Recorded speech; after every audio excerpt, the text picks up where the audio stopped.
Hi, it's Andy. Hi, it's Dave. Hi, it's Kirk. Welcome to the ADK Rock and Metal channel. Now, today, the video we're going to review is by a band called 30 Seconds to Mars.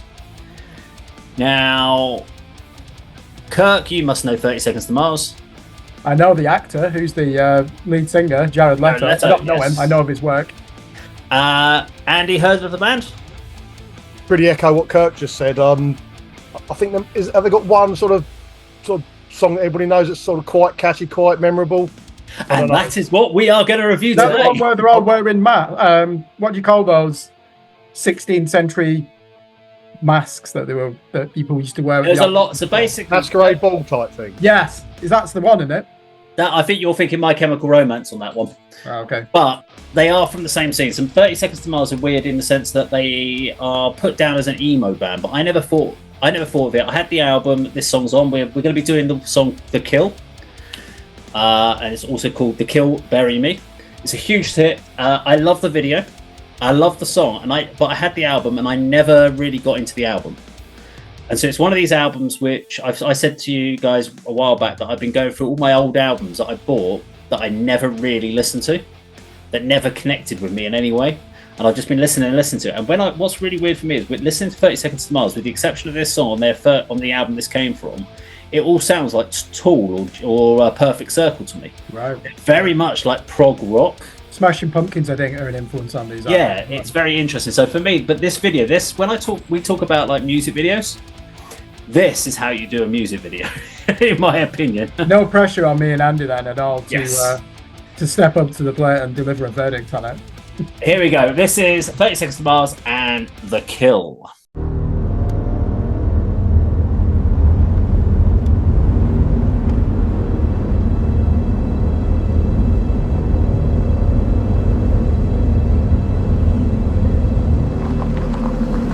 This place is going to be unbelievable. We got it for 3 days, all to ourselves. There's not going to be a single fucking soul here. So we can take a little time off, relax, get lost.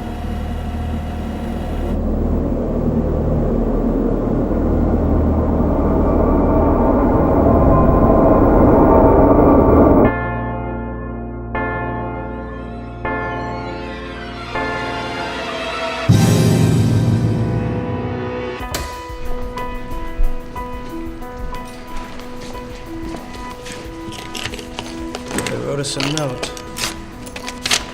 Enjoy your stay, and please stay out of room 6277. That was creepy. Anyway, have a good night. We'll see you guys in a little bit.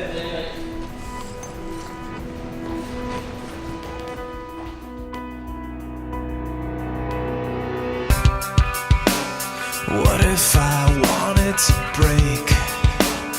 Laugh it all off in your face. What would you do?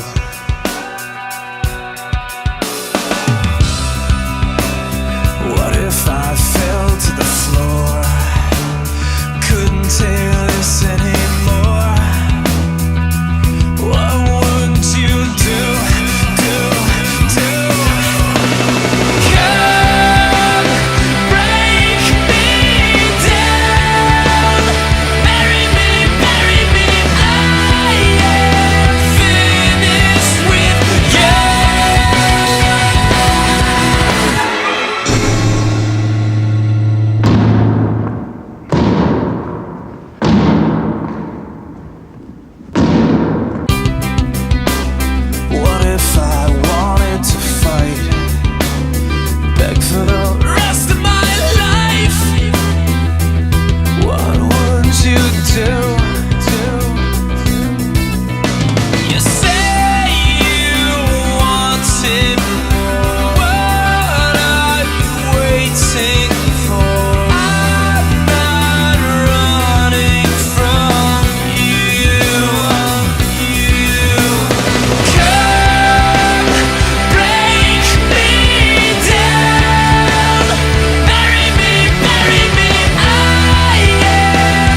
Okay, there we go. 30 Seconds to Mars and The Kill. I'll go last on this one if that's okay, but I'm going to throw it to Kirk first for your thoughts on it. Yeah, I do remember this video when I used to live at my mum's house, and I'd put on Kerrang TV and MTV2. And it's that marry me part in the chorus. I remember thinking, oh, this is actually a good song.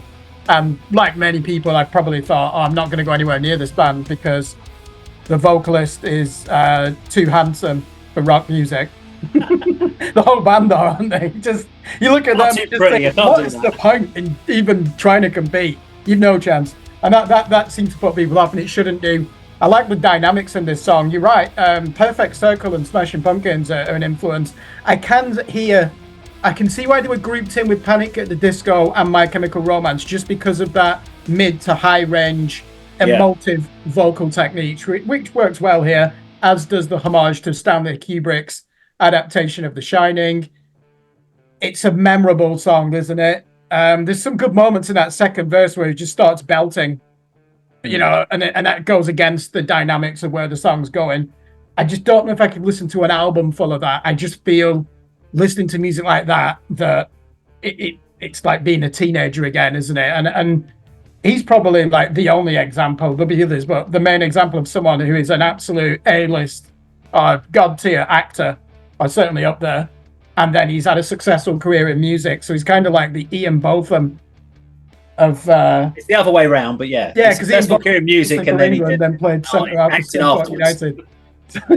Anyone outside of England won't understand that comparison, so maybe useless one. But yeah, I do know this song. You want me to quickly comment on the video, other than it being a homage to Stanley Kubrick?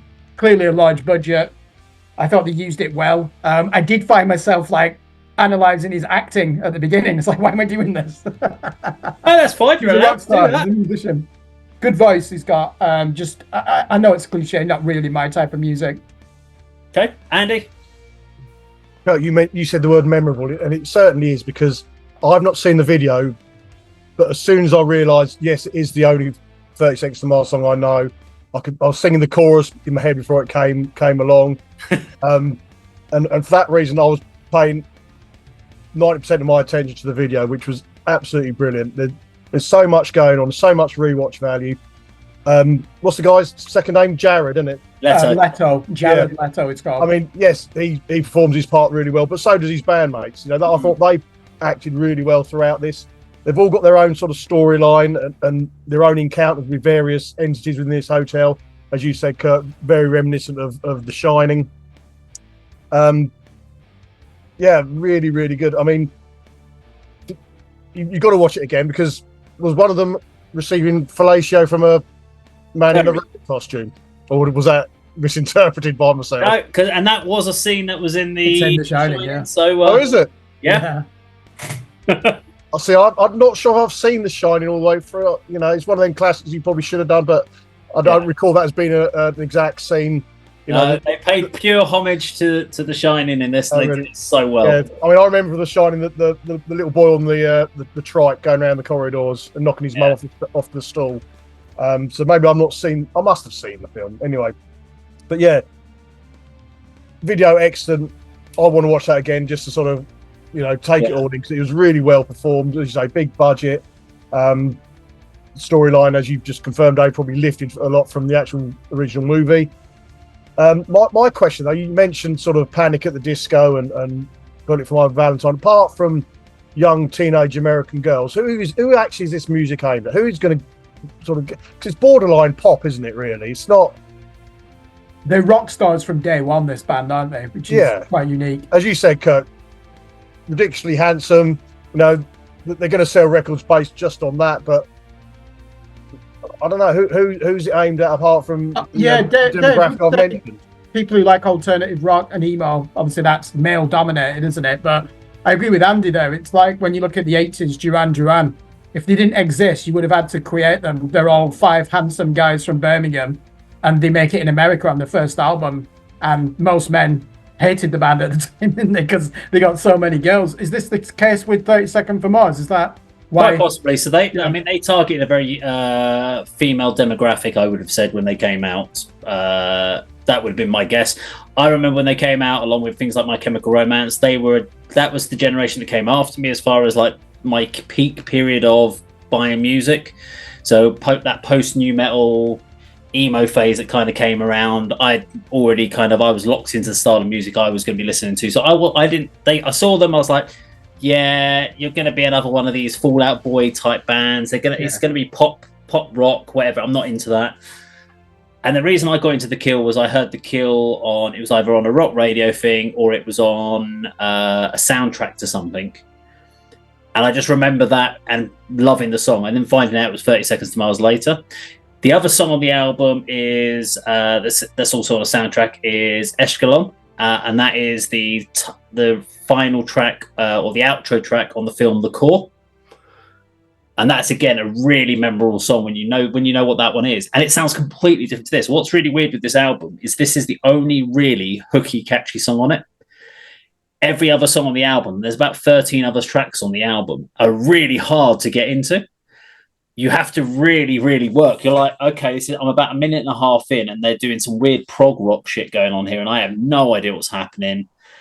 And then they're throwing a bit of weird new metal riffs in there, and you're like, this is such an eclectic mix of songs, and it's really hard. It took me multiple listens of that album to get through. Like, they've got songs called Buddha for Mary and Capricorn 1, and there's a lot of things like the magical talk. It's just the story, and it's a real weird, it's a lot of the end, the kill, the story, and they all have their own bits, but the kill is basically the hooky commercial track on the album.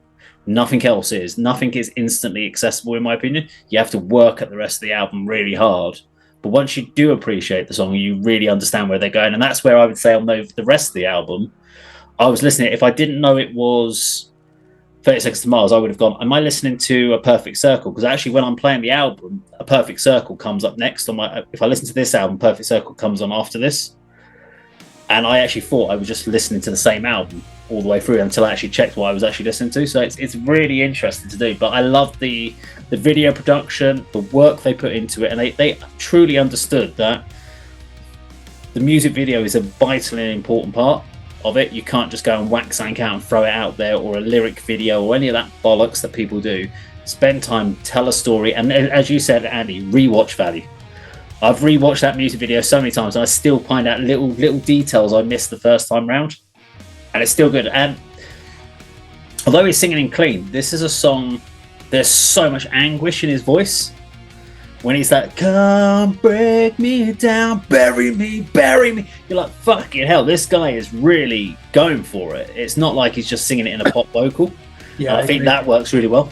Can I just come in on that as well? I'm impressed by.